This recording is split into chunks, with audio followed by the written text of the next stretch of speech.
అందరికీ నమస్తే. Municipal elections result మొత్తం ఆల్మోస్ట్ అంతా వచ్చేసింది. ఇంకా పేపర్లో ఒక్కొక్క న్యూస్ పేపర్లో ఒక్కొక్క సంఖ్య వేసారు. ఆ సంఖ్య అట్లా వేయడంతోనే కాంగ్రెస్ ఎంత వీకెస్ట్ రిజల్ట్స్ తీసుకున్నదో మనం అర్థం చేసుకోవాలి. ఎందుకంటే ఇవన్నీ ప్రభుత్వం మేనేజ్ చేస్తున్న మీడియా కదా. ఆ ప్రభుత్వం చేస్తున్న మీడియా హైప్ చేసి రాసే ప్రయత్నం చేసింది. అసలు లోకల్ బాడీ ఎలక్షన్స్ ప్రభుత్వాలను మార్చే ఎలక్షన్. ఒకవేళ గవర్నమెంట్ను నువ్వు ముఖ్యమంత్రి ఎవరు అని డిసైడ్ చేసే ఎలక్షన్ అనుకో. ఇప్పుడు ముఖ్యమంత్రి ఏ గవర్నమెంట్ వస్తే బాగుంటుందని డిసైడ్ చేసే ఎలక్షన్ అయితే ఈ రిజల్ట్ ఉండదు, వేరే రిజల్ట్ ఉంటుంది అది. ఎందుకంటే ఈ 2 సంవత్సరాలకే ఇట్లాంటి సిచ్యువేషన్ ఫేస్ అయింది. సర్వశక్తులు లక్షల మంది కార్యకర్తల విజయం అని అన్నారు, రైట్? లక్షల మంది కార్యకర్తలు అసలు ముఖ్యమంత్రి కాలుకు బల్బు కట్టుకో తిరుగుతే మినిస్టర్లను ఇన్ఛార్జ్ని పెట్టి ఒక 15 రోజులు పాలన మొత్తం వదిలేసి మొత్తం పోయి మున్సిపాలిటీలో పడితే, డబ్బులు ఓటుకు ఎంత పడితే అంత ఇస్తే, మందు పంచితే, బంగారు తర్వాత వెండి కైన్లు పంచితే అక్కడ దాకా వచ్చింది కాంగ్రెస్ రిజల్ట్. మున్సిపాలిటీస్లో ఈ గవర్నమెంట్ ఉంటుంది ఇంకా 3 సంవత్సరాలు అని తెలిసి కూడా ఆ రిజల్ట్ వచ్చింది అంటే ప్రభుత్వానికి ఇది ఒక డేంజర్ బెల్. ఇప్పుడే ఇట్లా ఉంటే ఇంకా 3 సంవత్సరాల తర్వాత సీన్ సితారా అవుతుందని అర్థం చేసుకోవాలి. సరే, అన్ని లెక్కలతో మాట్లాడదాం. అంతకన్నా ముందు సబ్స్క్రైబ్ చేయండి, షేర్ కూడా చేయండి. పేపర్లో చూస్తే చాలా కన్ఫ్యూజ్ ఉంది. ఎందుకు కన్ఫ్యూజ్ ఉందని నేను చూపిస్తాను. నేను మీకు కొన్ని ఇంపార్టెంట్వి చూపిస్తాను. నేను హస్తానికి పురస్కారం ఈనాడు రాసిండ్రు. 3 కార్పొరేషన్లు 66 మున్సిపాలిటీలో కాంగ్రెస్కు స్పష్టమైన ఆధిక్యం. అంటే 66 మున్సిపాలిటీస్లో వచ్చిందని చెప్పిండ్రు. 66 మున్సిపాలిటీస్లో వస్తే ఎంత పర్సెంటేజ్ అవుతుంది? 66 మున్సిపాలిటీలో వస్తే 53% అవుతుంది. ఆ 53%కి హస్తానికి పురస్కారం ఎట్లయితుంది? ఎవరికి ఇచ్చారు పురస్కారం? మున్సిపాలిటీస్లో అసలు ప్రతిపక్షాలకు ఎందుకు వేయాలి ఓటు? జనం ప్రతిపక్షాల గురించి ఆలోచన కూడా చేయొద్దు. బీఆర్ఎస్ గురించి ఎందుకు వేయాలి? బీఆర్ఎస్కు మున్సిపాలిటీస్లో బీఆర్ఎస్కి వచ్చినాయి, బీజేపీకి ఒక్కటి కూడా రాలేదు, కొన్ని వార్డ్స్ వచ్చినాయి. ఎందుకు వేయాలి బీఆర్ఎస్కు? బీఆర్ఎస్ గవర్నమెంట్ ఉందా 3 సంవత్సరాలు? అదంతా ప్రభుత్వ వ్యతిరేక ఓటు, అదంతా ప్రభుత్వం మీద నిరసనగా బీఆర్ఎస్కి ఇచ్చిన ఓటు.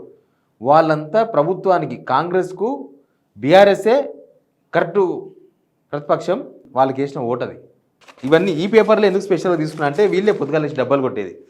77 మున్సిపాలిటీలు 4 కార్పొరేషన్లో కాంగ్రెస్ విజయబావుట. 74 మున్సిపాలిటీస్, ఇక్కడ 66 మున్సిపాలిటీస్. ఎక్కడి నుంచి వచ్చినాయి అంటే ఈ తప్పులు రాసిర్రు అంటే ప్రభుత్వాన్ని కాపాడే ప్రయత్నంలో భాగంగా వీళ్ళు కన్ఫ్యూజ్ అయ్యి రాసిన వార్తలు ఇవి. 53% కాంగ్రెస్కి వచ్చినాయి. 1347 వార్డ్స్ వచ్చినాయి, 1347, మొత్తం 2541 వాళ్ళు. తర్వాత బీఆర్ఎస్కు 716 వచ్చినాయి, 28% వచ్చింది. తర్వాత బీజేపీకి 261 వార్డ్స్ వచ్చినాయి, 10% వచ్చినాయి.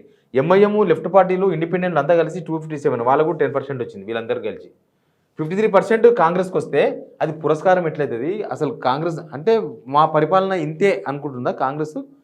మా పరిపాలనకు ఇవే ఎక్కువ మార్కులు అనుకుంటున్నారా? ఇప్పుడు బాగా చదివే పిల్లగాడు, ఆయనకు 50 మార్కులు వచ్చినాయి అనుకో, అరే బాగా చదవాల్సిన పిల్లగాడు 50 మార్కులు వచ్చినాయని పరిశాన్ ఉంటుంది. ఓ మొద్దు పిల్లగానికి మనం మొద్దు అనొద్దు, బట్ ఒక చదువు మీద పెద్ద కాన్సన్ట్రేషన్ చేయని వాళ్ళకి ఒక్కొక్కరు టాలెంట్ ఉంటుంది కదా.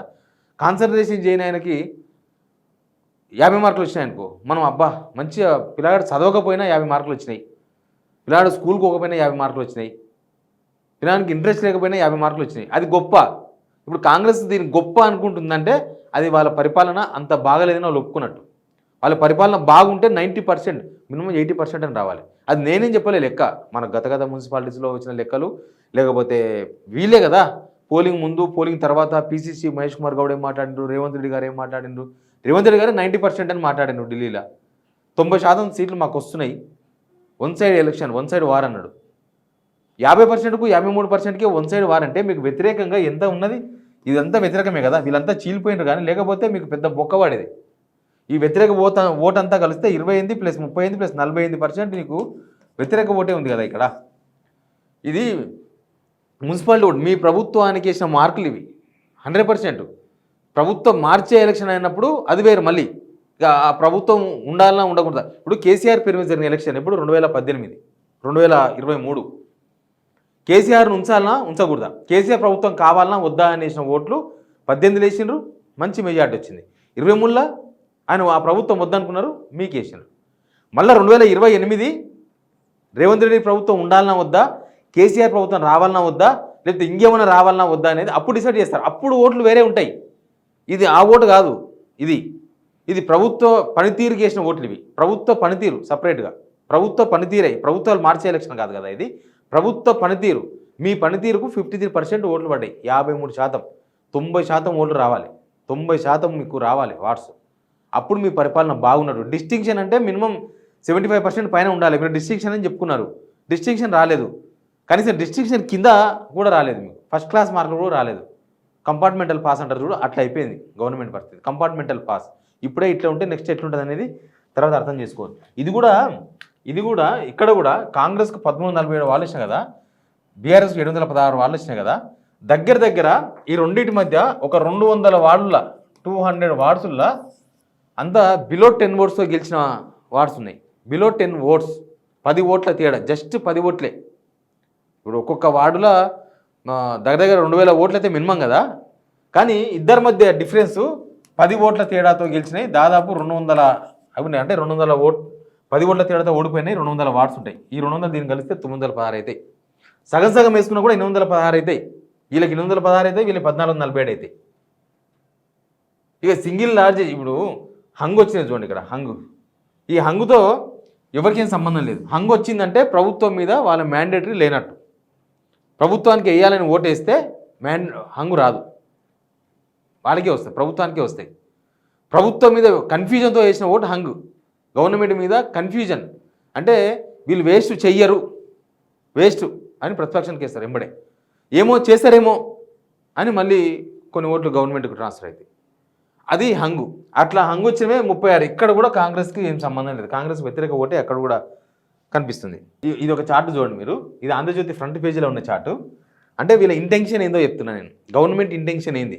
గవర్నమెంట్ బాగా వస్తే అసలు ఈ దొంగరాతలు రాసిన అవసరమే లేదు. గవర్నమెంట్ అనుకూలమైన పేపర్లు, రేవంత్ రెడ్డిని పొగడాలనే పేపర్లు, రేవంత్ రెడ్డి మొత్తం దీనికి సర్వం, రేవంత్ రెడ్డి గ్రాఫ్ పెరిగింది అనుకొని అని రాసి జనాల మీద రుద్దాలనుకున్న పేపర్లు.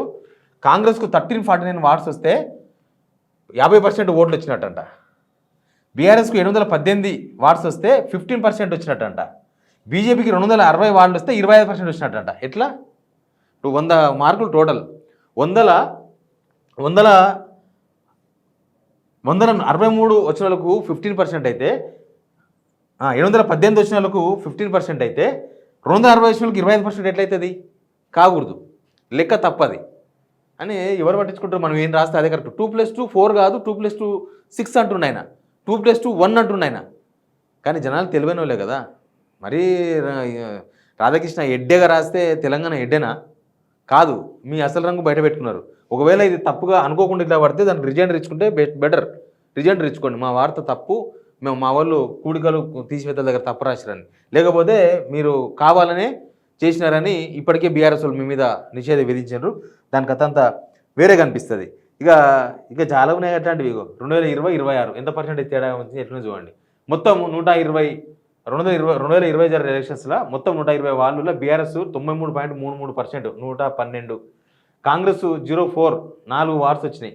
ఇప్పుడు వీళ్ళకి 66, 2026 వచ్చే వరకు 66 సీట్లు రాసిండ్రు. బీజేపీకి 0-0 మున్సిపాలిటీసు. హంగు.